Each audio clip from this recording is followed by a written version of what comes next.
นั่นแหละเครื่องรักษาเจ้าของเองเด่นก็ได้รักษาพระวินัยใดพระวินัยก็รักษาผู้นั้นอันใดอันใดควรบ่ควรก็มีในหันแหละอันให้มันเข้าใจแต่เฮาเฮ็ดเป็นคนที่ตื่นอยู่ตลอดนี่คือคนบวชใหม่นี่คือคนยานอยู่ตลอดนี่มันสิไปใส่วะอย่าลึงกับมันเลยว่าแม่นแนวชินว่าแม่นแนวเอาไปลึงไปเล่นเด้พวกนี้เฮ็ดคือคนบวชใหม่เฮ็ดคือจังบ่จักหยังตลอดย่านระมัดระวังคือระมัดระวังความผิดอยู่ตลอดมันสิไปใส่วะมักเป็นต้นผลเป็นปลายแต่เฮาปฏิบัติตามแนวทางมันได้ผลมันก็อยู่ในความสบายใจนี่3 สูตรที่พระพุทธเจ้าว่าศีลความบ่กังวลความบ่ร้อนร้อนความสง่าผ่าเผยความบ่มีละละละแวงระวังอีหยังเลยมาศีลถ้ามันมีแล้วทั้งสั่นศีลก็เป็นเครื่องทรงให้เกิดสมาธิจิตมันก็ตั้งมั่นเพราะว่ามันบ่มีเครื่องของข้าและกังวลเรื่องใดๆทั้งสิ้นปัญญาคือการรู้แจ้งแท่งตลอดตามรู้แจ้งแท่งตลอดตามความเป็นจริงตามความเป็นจริงของทุกชีวิตสรรพสัตว์ตามความเป็นจริงสัมมาทิฏฐิรู้แจ้งแท่งตลอดตามความเป็นจริงในอนิจจังในทุกข์ในอนัตตาในความทุกข์ทั้งหลายในร่างกาย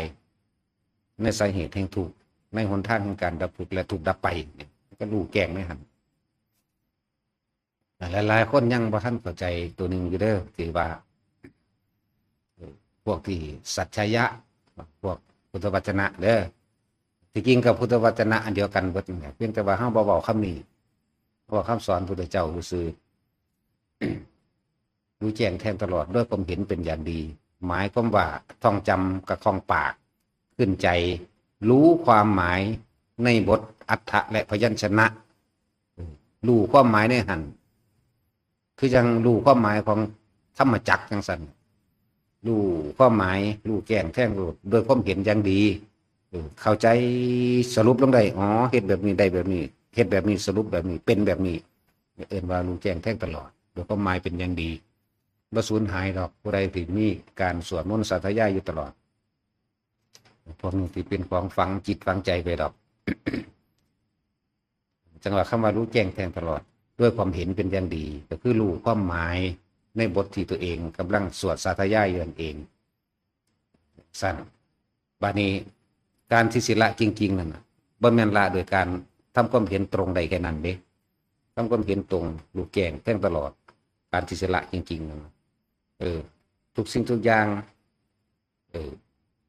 มีความเกิดมีความดับเขาเข้าใจอยู่ว่ามีความเกิดมีความดับแต่ว่าเขาสิยอมรับความเกิดกับความดับใดโดยวิธีใดเนี่ย หรือว่าผัสสะเวลามันเกิดผัสสะเขาสิดับเวทนาโดยวิธีใดเนี่ยตัวนี้ตั้งหากเด้หรือว่า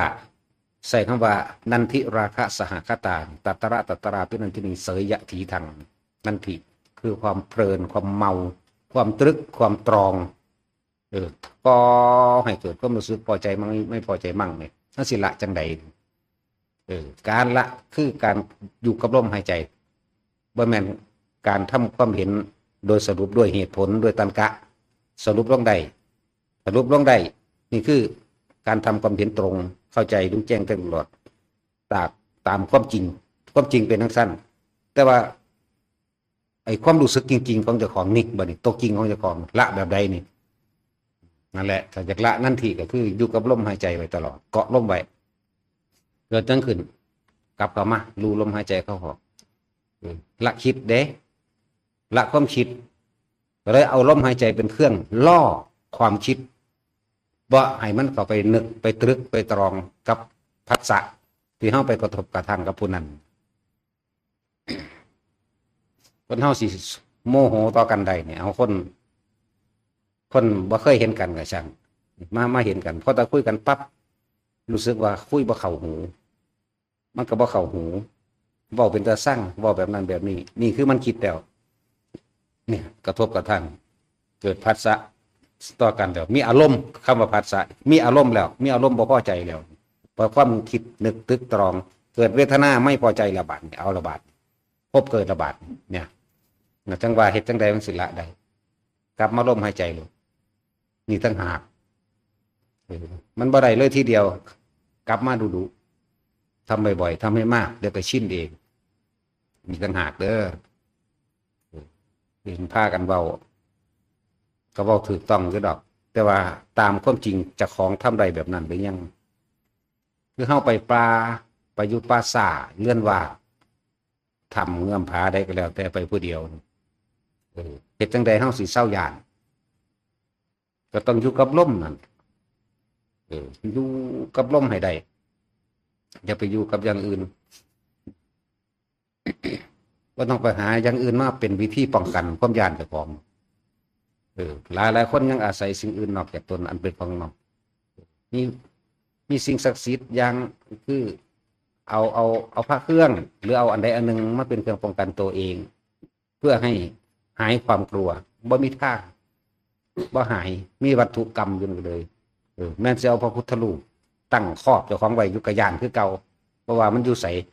ความยานความกลัวนี่เกิดจากความคิดนะอย่างว่าต้องมีอย่างเลยกับอย่างใดขอให้อยู่กับลมให้ได้เถิดความกลัวก็หายไปความกล้าก็หายไปด้วยกันนั่นแหละกล้าก็ไม่กล้ากลัวก็ไม่กลัวทำอยู่กับลมได้จริงๆแล้วนั่นแหละที่เพิ่นว่าม่านทั้งหลายบ่อาจสามารถทำอันตรายเราได้เพราะอยู่ในอานาปานสติคือลมหายใจก็ออกแต่นั้นแม้กรรมเก่าก็ให้ผลตามไม่ถึงในขณะนั้นเลยในขณะที่ลมนะจังเน้นย้ำก็ต้องไปหาหม่องอื่นอีกบ่แม่นว่าสถานที่นี้เด้ความหมายหม่องอื่นอีกหม่องหูดังนี่เด้ก็ต้องไปแสวงหาหม่องใดอีกนอกจากลมหายใจตัวเองส่วนผู้ใดอยากไปสถานที่ใดก็ไปโลดเหมือนกันแต่อยู่กับลมคือเก่าจังหวะแต่ละคนเครื่องป้องกันที่ดีที่สุดเพราะเอิ้นว่าสติสำคัญที่สุดสติก็คือคิดนึกถึงอย่างกันนึกถึงลมมันอยู่มันแนบมันเนียนมันแหน่มันเต็มพุ่มของมันแล้วมันไม่มีปัญหาดอกมันจะเป็นของมันเองดอกสำคัญตรงที่ว่าเราต้องเริ่มต้นให้ได้สักก่อนพวกรู้แจ้งแทงตลอดเพื่อความเห็นเป็นอย่างดีโดยทิฏฐิอย่างแหละความเห็นก็เลยอย่างดีเฮาฟังพระสูตรแต่ละอันนี่ท่องกระปากท่องกระปากขึ้นใจดีคือปฏิจจสมุปบาทจังสี่ล่ะอวิชชาวิญญาสังขารปัญญาวิญญาณังไล่ไปอวิชชาเป็นปัจจัยมาเกิดสังขารเป็นปัจจัยมาเกิดวิญญาณเป็นปัจจัยมาเกิดนามรูปนี่ท่องปากขึ้นใจเป็นอย่างดีแล้วก็แท่งตลอดด้วยความเห็นลึกเข้าไปอีกอวิชชาคืออันนี้นี่เป็นปัจจัยมาเกิดสังขารสามปุญญาภิสังขารเนยชาภิสังขารอเนยชาภิสังขารคืออันนี้มันลูกแก่งแท่งตลอดลงโตได้แต่ว่าการละจริงๆต้องละความเห็นทั้งเบิดมีต่างหากจักว่าละความเห็นละทิฏฐิละความคิดนี่เป็นภาษาเบาซื่อได้ละจริงๆบ่ได้เบาลู่อยู่กับลมเลยบ่มีหยังเนี่ยทำให้บ่อยทำให้มากเกิดความเคยชินเก่าแม้นความคิดนั่นมันสิพุทธแม้นอีหยังสิมากระทบกระทั่งมันก็บ่คิดดอกมันรู้ล่ะนั่นแหละจังว่าผู้ใดญาณไปทั้งได้กระสร้างบหาตั้งทหารเครื่องร่างของขังไปน้ำดอกในลมหายใจนั่นแหละผู้ใดอยากละความเมาความเพลินความยินดีและไม่ยินดีนะก็คือลมหายใจนั่นแหละบ่มีแนวอื่นที่สิว่าบ่มีวัตถุใดสิมาป้องกันความคิดเท่าใดดอกปัญญามันบอก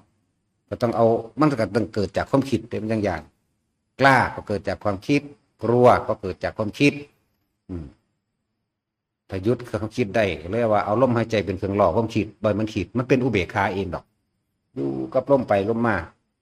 อุเบกขานี่บ่ว่าผู้ยิ่งบ่ว่าผู้ชายบ่ว่าเด็กหน่อยหรือใครก็แล้วแต่สามารถอยู่กับลมหายใจแล้วมีอาการปิติเกิดขึ้นได้อารมณ์มีด้วยกัน3แบบสุขเวทนาเอื่นว่ายินดีพอใจทุกขเวทนาเอื่นว่าบ่ยินดีบ่พอใจแล้วก็อุเบกขาเวทนานี่บ่ท่านมีหญิงยังไม่ใช่หญิงไม่ใช่ชายเด้ จิตตัวนี้สิเป็นพรหมได้จากบ่มันอยู่ระหว่างกลางๆระหว่างกลางหญิงกลางชายอยู่และ ว่ายุคครับผมการนึกการตรึกการตรองไว้ในใจโดยแยบคายอันนี้เป็นการน้อมเข้ามาสู่ทางกุศลพร้อมกับน้อมมาทางกุศลเมื่อมันน้อมไปเลยจิตมันเริ่มตั้งมั่นไปเลยปิติมันเกิดปิติมันเกิดวิตกวิจารวิตกก็คือละอกุศลออกแล้วน้อมเข้ามาเพื่อสิรู้ลมหายใจเข้าออกปิติมันเกิดนั่นแหละมันก็เป็นแค่ปฐมฌานแล้วซ้ำนี้มันก็เป็นได้แล้วพ้มจากบ่ล่ะพระพุทธเจ้าทั้งว่าเห็นมือละหน่อยว่า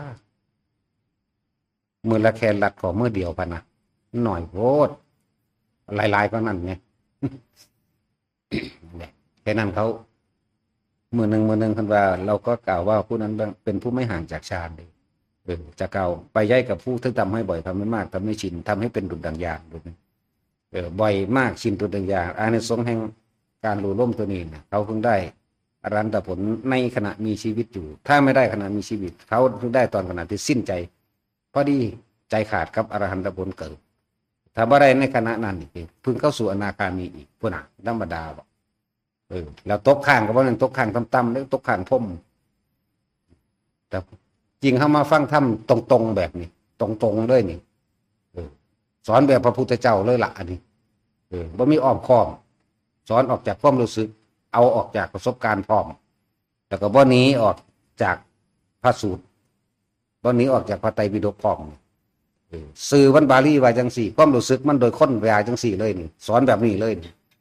มันที่ไปใส่ว่ายังตกข้างโซดาสกิทาคามันต้องข้างไว้ล่ะจากบ่ล่ะฟังปานนี้ล่ะ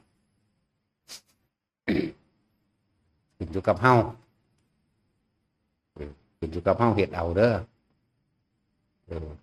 บ่ต้องอยากบรรลุหยังดอกแล้วก็บ่ต้องอยากสงบอีก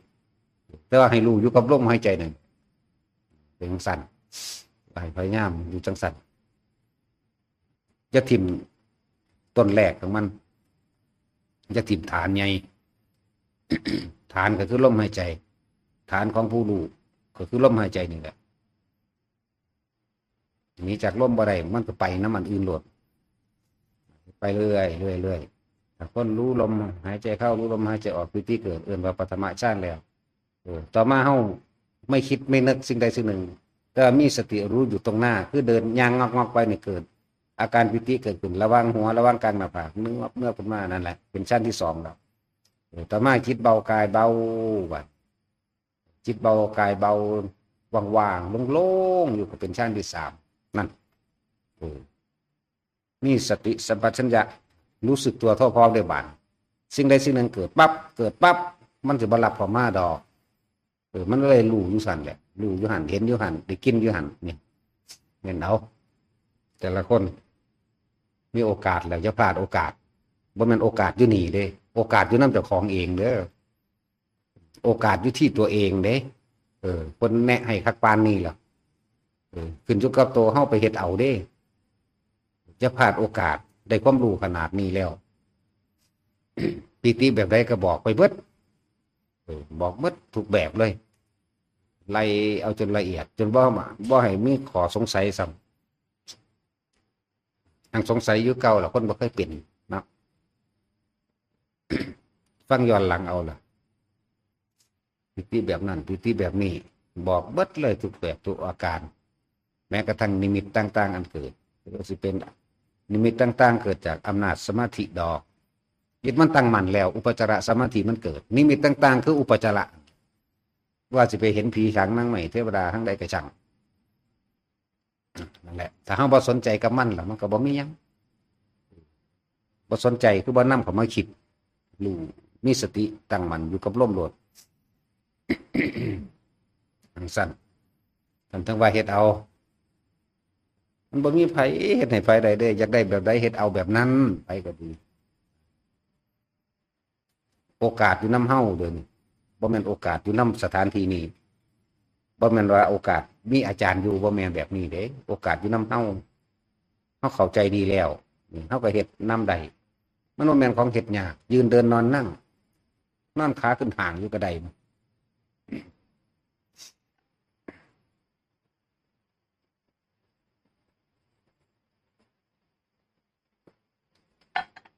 นอนทาได้กระได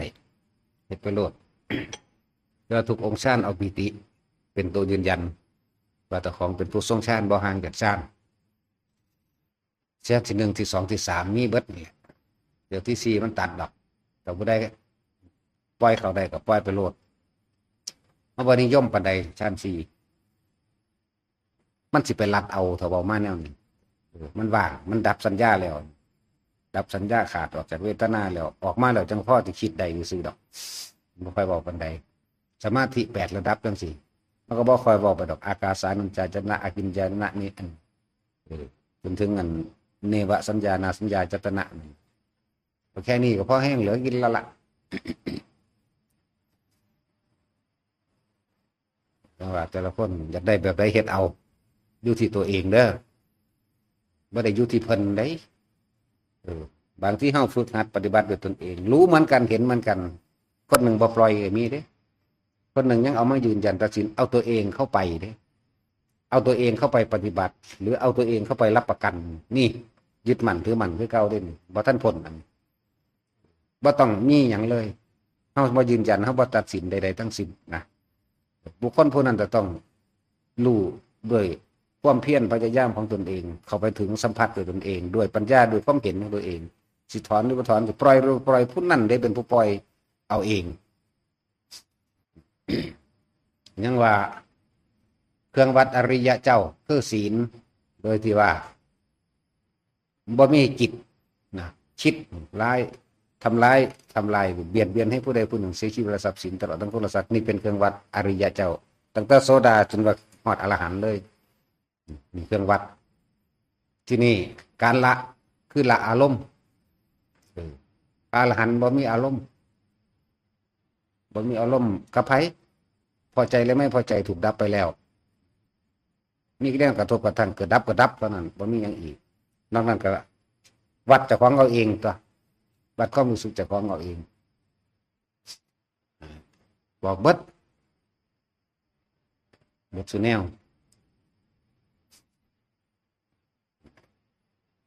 การที่สี่เฮาบ่หาแต่ไปไล่อันสังโยชน์ทั้ง10ก็ได้ดอกบ่ไล่เลยก็ได้นี่วิธีที่ฝึกสอนให้ละ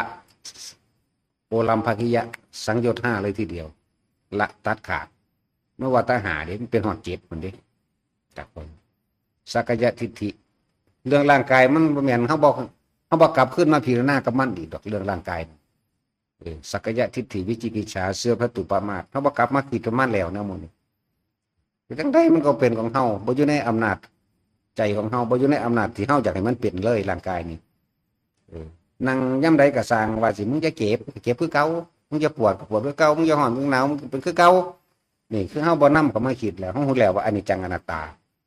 ถ้ายึดกระทุกข์กับมันแล้วร่างกายนี่เฮาฮู้แล้วรวบ3เลยแล้วก็บ่ได้สงสัยเลยในเรื่องธรรมชาติอันนี้เนี่ยสักกายทิฏฐิวิจิกิจฉาบ่สงสัยเรื่องของกรรมบ่สงสัยเรื่องธรรมชาติบ่สงสัยในตถาบ่สงสัยในหยังล่ะเสียพระตุปรามาสจังซี่ใจของเฮาบ่ได้เคยว่าสิคิดฆ่าตีทำลายผู้ใดบ่มีเลยแน่สิไปสงสัยปฏิฆะแปลว่าความอาฆาตแค้นแน่แต่ถ้าบ่ได้คิดฆ่าทำลายผู้ใดมันสิแค้นกับไผตรงนี้กามราคะนี่ก็ถูกจุดนั่นไปแล้วบัดนี้ก็รูปราคะอันเนื่องจากรูปที่จดจำไว้ในตาสัญญาเห็นบ่อรูปราคะหมายถึงว่าความคิดนึกตึกตองเพื่อให้เกิดอารมณ์ความรู้สึกนั่นแหละอรูปราคะอันเกิดจากรูปรสกลิ่นเสียงสัมผัสก็เกิดได้อารมณ์ได้ต่อมาเข้ามาอยู่ในลมหายใจเข้าเองนั่นแหละอยู่ในลมหายใจเข้าออกอาการปิติเกิดนี่มันคมไว้เข้าใจว่ามันคมสังโยชน์หาแล้วเด่นเมื่อว่าตะคมหาเด่นมันคมไปหด7รูปราคะและอรูปราคะเพราะว่าเขาละออกจากรูปแล้วเขามาอยู่ในลมหายใจความคิดนึกตึกตองว่าเกิดขึ้นจะคมแล้ว สมมติว่าตายในขณะที่อยู่ในลมหายใจพร้อมกันกับตายใจขาดเลยมันได้อนาคามีเป็นยังต่ำเด้อ เจ็ดพุ่นเด่นสังโยชน์เจ็ดพุ่นเด่นข่มตัวหาละตัวเจ็ด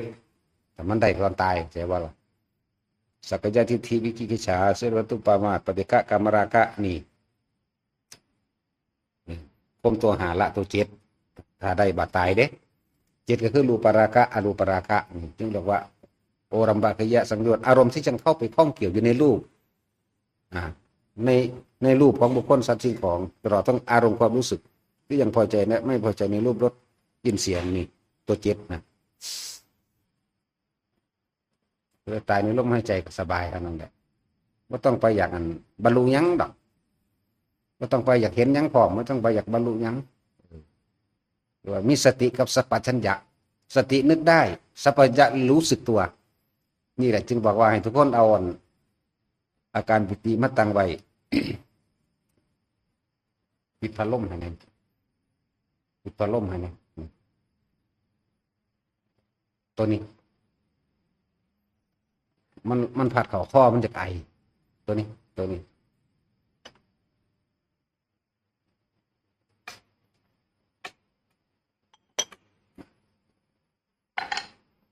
ปิดรถเปิดรถตัวนั้นที่เปิดนั้น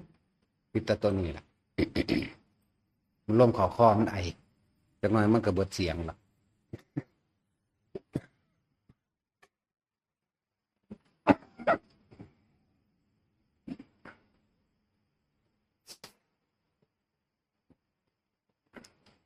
พวกเขาก็ฝึกเอาดูเอาตัว แล้วก็ว่าได้เทศเบื้องต้นให้มันได้ก่อนลมหายใจเขาออกนี่กับอาการนิ่มๆน้องๆอยู่ระหว่างกลางคิ้วระหว่างกลางหน้าผากได้ทั้งเบิดนั่นแต่จับจุดได้แล้วมันจะขึ้นเนือบหน้าเนือบหนาบอยู่บนหัวกระจังก็ให้รู้ว่าสติคือรู้ลมเขาออกสัพพัญญะคือรู้สึกโตว่าน่วงอยู่กลางคิ้วกระจังรู้สึกตัวว่าเป็นอยู่ๆนะอยู่ระหว่างกลางหน้าผากกระจังเรียกว่าเป็นตึงๆกระจังเย็นเข้าไประหว่างกระดานหน้าผากกระจังนี่เป็นอาการปิติทั้งเบิดว่าต้องสงสัยมันอย่าคิดออกบางทีมันก็ขึ้นตามไถ่ถ้อยเฮานี่วืดไปขึ้นกลางหัวหนุบหน้าเพื่อเอามือเศร้านี่ปล่อยเลยบางทีมันก็ขนลุกตัวอ่อนๆมั่งแรงๆมั่งก็บ่ต้องไปสนใจตัวนี้อย่าคิดออกว่าคือหยังนี่เป็นวิธีหลักก็คือบ่นำเขามาคิดนั่นเองเกิดหยังขึ้นจะนำเขามาคิดจงพยายามมีสติอยู่กับลมเข้าสัพพัญญะกับความรู้สึกตัวอันใดอันหนึ่งถึงบอกว่าเน้นเอาตัวเดียวซะว่าปิติมันหลายอันนี้เน้นย้ำประจำเพราะว่าเขาถามประจำอันนั้นคืออะไรอันนี้คืออะไรไปแตกแขนงเอาเองไปเทียบไปเปรียบเอาเองแม้เกิดขึ้นนิดน้อยแต่ละมือวันละท้อยยังก็เอามาถามเขาเห็นจนว่าในลอยเถื่อนี่ฉันยังพันถามไผ่เด้ที่มันเป็นมากแต่ละอันแต่ละอย่างพันเถื่อแสนเถื่อผมเลยจังถามคือหยังเบิดปัญญาเขากระคักของเด็กนั่นแหละ นั่นแหละแต่ว่าความสงสัยว่าสามารถที่จะเห็นเท่าขามยังไงดอก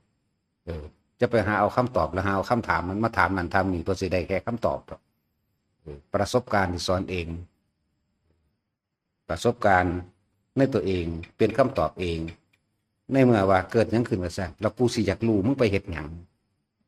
แล้วกูสิอยากฮู้ให้มึงกังวลวุ่นวายไปเฮ็ดหยังกูจะอยากฮู้จักซื่อมึงเฮ็ดหยังมึงสิร้ายหรือมึงสิดีมึงค่าคิดอยู่นี่มึงก็ไปเกิดแล้วนี่โดดรู้แล้วมึงได้หยังโดดตติพันมาถามพวกนั้นเขาก็บอกว่าจังสั่นแล้วเนี่ยก็ยังหาตัวใหม่มาสงสัยเอาใหม่อยู่นะฉะนั้นบ่ต้องเก็บทุกรายละเอียดมาคิดอยู่ในร่มโลดวิธีเลยล่ะตัดขาดมองหนีโลด ธรรมะของพระพุทธเจ้าแม้จะศึกษามาเพียงนิดน้อยอนิจจังทุกขังอนัตตาแค่นี้ก็บรรลุอรหันต์ได้แล้วยอดมันอยู่ในอนิจจังทุกขังอนัตตานี่หนึ่งเด้บ่ได้อยู่หม้องอื่นเด้เฮาเข้าใจธรรมชาติว่าทุกสิ่งทุกอย่างเกิดไปเพื่อความทำลายและแตกดับจบแล้วบ่ควรเข้าไปยึดมั่นถือมั่นจบแล้วเด้เนี่ยอันนี้คือกันสมมติว่านั่งสมาธิอยู่นี่นะ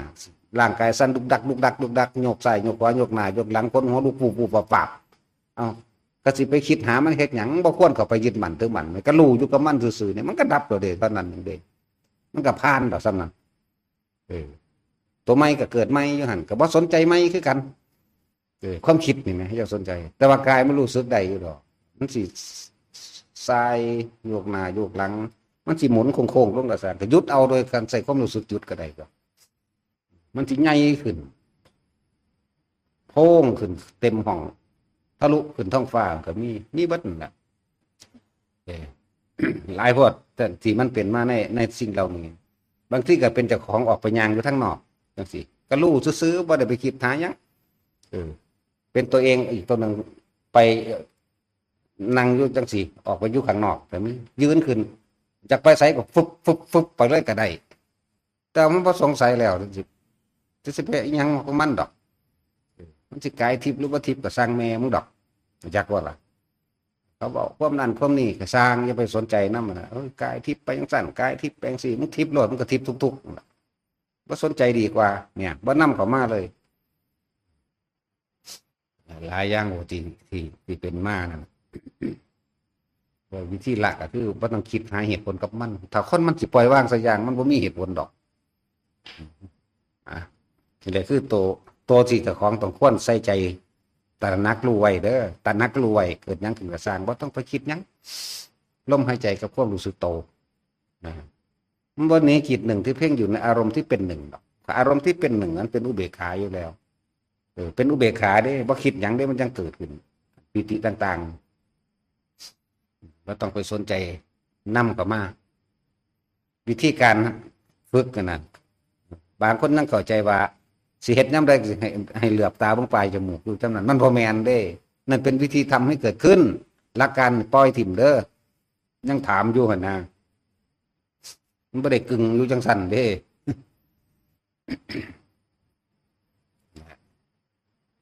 ถามมันเก่านี่ก็เพราะเก่านี่แหละหลักการถิ่มโลดตอนขับรถพวกขับรถเป็นพวกอันเฮ็ดเป็นแล้วตอนขับรถนั่นน่ะเข้าใจคำว่าเป็นผู้มีสติรู้อยู่ในปัจจุบันณขณะตรงหน้าอันนั้นแหละเวลาปิติมันเกิดขึ้นระหว่างกลางคิ้วหรือกลางหัวนุบๆนับๆนะอันนั้นแหละมันบ่คิดหยังเลยมันยังเกิดแต่อุเบกขากับมันเป็นจังซั่นเป็นอุเบกขาเวทนาอยู่จิตตนก็เป็นพรหมอยู่ดอกบ่ทันได้หักไผสร้างไผเด้น่ะเพราะว่าความคิดบ่ได้ไปมีที่ตั้งจิตเฮาบ่ไปมีที่ตั้งบ่ไปคิดถึงบ้านคิดถึงบุคคลสัตว์สิ่งของบ่คิดหยังนี่มันเพ่งไปข้างหน้านี่นั่นแหละสติปัจจุบันหรือสติประกอบการงานที่เขาพากันบายอยู่รู้ในปัจจุบันขณะที่ตาเห็นหูได้ยินแต่คิดไม่คิดไม่นึกมันก็เกิดขึ้นเองดอกความรู้สึกอันเป็นเบกขานี่แหละ ไปเรื่อยๆแล้วพวกขับรถเป็นแต่ว่าพวกขับรถพอเป็นยังงอกไปยุ่ซื่อมันเป็นขึ้นมาบ่ต้องไปสงสัยคือเป็นแนวนี้นั่นนี่นะสำหรับผู้ที่ใส่คำบริกรรมควบคู่กันไปเวลาคำบริกรรมมันหายก็บ่ต้องไปนำมาใหม่ได้ปล่อยเลยอยู่แต่ลมมันก็ได้บัดแต่เฮาชินตะกี้เฮาชินหายใจเข้าพูดหายใจออกโตเฮาชินหรือคำบริกรรมหายเหลือแต่ลมแต่ส่วนมากมันจะหายพร้อมกันกับลมดอกคำบริกรรมแต่ว่าปิติเกิดเลยเป็นชั้น2ไปเลยโลดส่วนมากก็เป็นจังซั่นว่าทุกอย่างขึ้นอยู่กับเฮาเด้อบ่มีผู้ใดเฮ็ดให้ไผได้เวลาใดอยู่ในลมหายใจใดแล้วก็พวกกังวลเรื่องศีลเด้อพวกกังวลเรื่องศีลคือเขาบางคนไปศึกษาอันมาแล้วว่าบ่เป็นหยังดอกเฮากินเหล้าคักๆก่อนลักคักๆก่อนนั่นนี่เฮ็ดผิดคักๆก่อนเดี๋ยวบาดจะตายกูไปลัดเอาที่ลมหายใจว่าซั่นเป็นไปบ่ได้เด้อถ้าบ่ฝึกไว้ให้มันชินแต่ตอนนี้เด้อบอกมันบ่เป็นไปได้เด้อันนั้นน่ะจิตเป็นผู้คิดผู้นึกผู้ปรุงผู้แต่งผู้แสวงหาผู้สั่งสมเด้แล้วก็เป็นทั้งผู้สะสางอยู่ในตัวเดียวนั่นเด้ทั้งสั่งสมทั้งสะสางแต่ว่าเจ้าสิขยันสะสางหรือเจ้าสิขยันสะสมในสิ่งที่ไม่ดีล่ะคิดผิดเด้อโอ้บาดสิตายดอกกูจังเฮ็ดเอามันบ่แม่นแบบนั้นเด้เฮ็ดปนกันไปโลดปนกันไปบ่แม่นว่าไปหาหลักไปน้ำจับลมหายใจได้ เฮ็ดปนนั่นน่ะแล้วมันมีผลดีต่างหลายอันหลายอย่างในการทรงชาติเจริญชาติตัวนี้สติปัฏฐาน4 แล้วก็อยู่ในกรอบหนทางของการบรรลุธรรมรู้ธรรมตรัสรู้ธรรมพร้อมโพชฌงค์เจ็ดอยู่นี่องค์แห่งการตรัสรู้ธรรมก็อยู่นี่อานาปานสิกายเวทนาจิตธรรมเนี่ยก็อยู่ในองค์แห่งการโพชฌงค์เจ็ดนั่นเพื่อสิเข้าสู่นิพพานได้เบิดนี่แหละ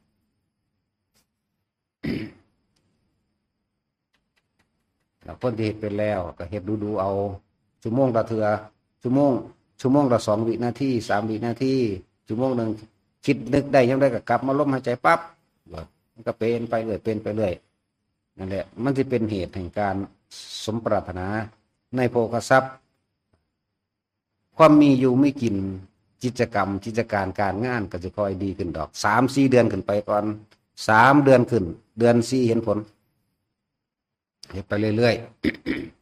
ๆเมื่อเกิดความสงบเย็นแล้วสติมีแล้วบุญเกิดแล้วเจ้ากรรมนายเวรเวลาเฮาขณะที่เฮาทรงชาติอยู่มันบ่ละลายเลยทีเดียวดอกเปรียบเหมือนดังก้อนน้ำแข็งสมมุติว่าเฮาเฮ็ดจัก2 วินาทีนี่เหมือนคือก้อนน้ำแข็งซ้ำกำปั้นเวลาก็คอยจางไปเสื้อสิฮอดชั่วโมงนึงก็เฮ็ดอีกจักเทื่อนึงชั่วโมงนึงเฮ็ดอีกจักเทื่อนึงอย่าให้มันละลายเลยเบิดเลยทีเดียวมันยังคุ้มเจ้าของไว้อยู่เด้นั่นมันมีอำนาจมากอยู่เด้ตัวนี้อำนาจชาตินั่นน่ะ ชั่วโมงละ2 วินาทีบ่หลายดอกนาทีมันใจสิขาดยาวคืออย่างนี้นาทีหนึ่งว่าธรรมดาเดิมันเว้าเล่นๆเด้หนึ่งนาทีหนึ่งมันยาวคืออย่างนี้เนาะเอา2 วิซะนึบขึ้นแล้วปล่อยว่าธรรมดาเด้อจับเวทได้คล่องแล้วจังว่ากันชั่วโมงละ2 วิต่อเรื่อยมันก็จะคล่องไปชั้น2คล่องไปชั้น3เองดอกเมื่อเจ้ากรรมนายเวรมาได้บุญได้กุศลน้ำแล้วเขาก็เอาโหสิให้การเงินการงานก็ดีขึ้นคล่องขึ้นตัวแล้วผู้อยู่รอบข้างสถานที่นั้นเป็นทิพย์ความเป็นทิพย์เอาอย่างมากำหนดวัดเอาสิบอกไปเอาปิติทิพย์เอาปิติที่เกิดนี่แหละทิพย์ที่เป็นยังเขาเจ้าข่าวชาติได้โดนเขาเจ้าก็บ่แก่บ่เฒ่าก็กินนี่แหละอาหารทิพย์อาหารปิติอันตัวนี้แหละแต่ที่ร้านคือยังพวกเขาเจ้าฝึกกันนะที่ละ10 เดือนที่ละคือละมาบองจันตะกี้6 ปีนี่บ่เฒ่าบ่แก่ไอ้บ่จอยบ่นั่นบ่กินบ่ขี่บ่เหี่ยวนั่นบ่ใหญ่ขึ้นมาเลย ของเนปาลตะกี้นะคนไปใส่เรื่องหายใส่หลายเล่าซื่อๆดอกธรรมดาแล้วปรารถนาโพธิสัตว์เป็นเครื่องตรวจสอบเล่าซื่อพวกซาเลวสันดานหมาหากวางแมงเบิดนี่พวกนี้บ่ได้จักเนี่ยแต่ก็ไปใส่สื่อเขาเองว่าเป็นพระพุทธเจ้าน้อยกับชาติมาเกิดโคตรพอโคตรแมงศูนย์ขึ้นมาโลดแต่เฮ็ดใส่พวกนี้กูจะไปปาดข้อมันถิ่มโลดปานนั้นว่าบ่มีคิดจะฆ่าไปเนาะฆ่าโลด สายยุ่ง สั่นแล้วเขาอยู่ในขันชาติพุทธะเขาต้องฝึกให้คล่องในชาติสมาบัติอย่างน้อยๆต้องคล่อง42 แสนโกฏสมาบัติจังทานธรรมดาเลยล่ามไปเลย ประมาบอมจันทร์อยู่ในป่านหาเรื่องใส่เอาผู้ยิ่งไปว่านะผู้ยิ่งไปหาเรื่องเอาว่าขาคนตายเอานั้นอันนั้นโอ้ยสมน้ำหนาพวกเฮ็ดใส่ก็เลยมึงตกนรกได้หันเท่าใดละมันก็จังสั้นแหละนั่งเล่นๆที่ละ10 เดือนเป็นบ่ล่ะนั่งเล่นๆเด้มพวกเขามันตายแล้วไม่ใช่บ่ล่ะสั้นแล้วนั่นเขาเข่าชาญ4 5 6 7 8ไปเลยแล้วอันอิ่มปิติเป็นตัวเลี้ยงใหญ่ขึ้นเลยผิวพรรณกับพองใสสวยงามจังสั้นนั่นแหละมันเป็นอย่างจังบ่ตายแต่ว่าวันกินตัวนี้นั่นแหละทิพย์เป็นแบบนั้นเด้อทิพย์เพื่ออาการปิติเท่ากันได้ทิพย์ซ้ำเฮานั่นแหละทิพย์ซ้ำบุบวาบน้ำหัวน้ำหน้าผากก็เอาหลักเฮาก็เลยอันนั้นของเขาเจ้ามันปรารถนาไงเจ้ามันอยากเป็นพระพุทธเจ้าหรือโพธิสัตว์มันอยู่ในขั้นปรารถนาโพธิสัตว์อยู่ สั่นเราไปเทียบพระเจ้าดอกเฮาฉีหมาเฮามันฉีหมาเอาแค่ชั่วโมงละ2 วิ3 วิเนี่ยเอาละชั่วโมงต่อมาเฮ็ดอีกอู้นบาดสินอนเก็บก่อนที่สิรับ กับก่อนที่สิลุกนี่ให้มันต่อเนื่องกัน มันจะเกิดความสงบยาวนานเป็นอัปปนาสมาธิได้ยาวนานสั่ง จิตตั้งมั่นในความสงบอันหาประมาณบ่ได้เลยผมมันสิมีมันสิเชื่อมต่อกันเองเวลาการเบิ้ลเฮาก็เฮ็ดแน่สิยังบอกนี่แต่แนวง่ายๆแล้วก็ว่าเลือกการเวลาอีกบ่ได้เลือกสถานที่อีกบ่ได้มีพิธีที่ตองได้อีกให้คิดเบื้องตอนกิเลสมันบ่มีพิธีไหมเนาะตอนเห็นปั๊บสั่งปั๊บมักปั๊บนี่ไงมันก็ยังบ่มีพิธีไหม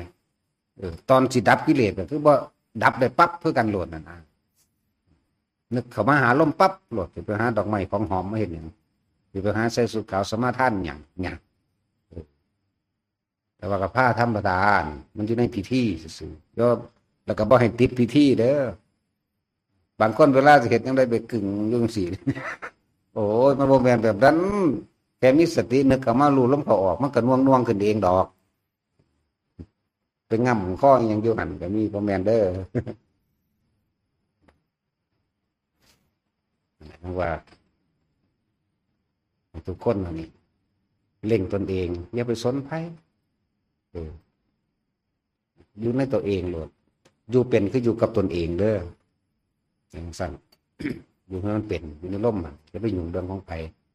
แต่แลนพุ่นแลนพี่ไปหาเว้าน้ำกุฏินั่นกุฏินี่เนี่ยอยู่บ่เป็นกันนั่นแหละมันบ่ภาวนาคนบ่ภาวนามันสิฟุ้งซ่านเรื่องนั้นเรื่องนี้มาเว้ามาคิดเด้มันสิสงสัยนั่นสงสัยนี่เด้ก็ยังว่าให้ถิ่มให้เบิดเด้อผู้ใดเกิดความยังสงสัยละความสงสัยโดยลมหายใจละความเห็นต่างๆนานาทุกอย่างที่เห็นละโดยลมหายใจละเสียงโดยลมหายใจละรูปโดยลมหายใจละรสโดยลมหายใจละกลิ่นโดยลมหายใจบ่แม่นละโดยการไปรู้ซื่อมันหรือผลของมันบ่ต้องถ้ามีเหตุมันก็ต้องมีผลถ้าหยุดเหตุผลเกิดบ่ได้คือลมหายใจตัวนี้เป็นตัวหยุดเหตุเอาสมาทาน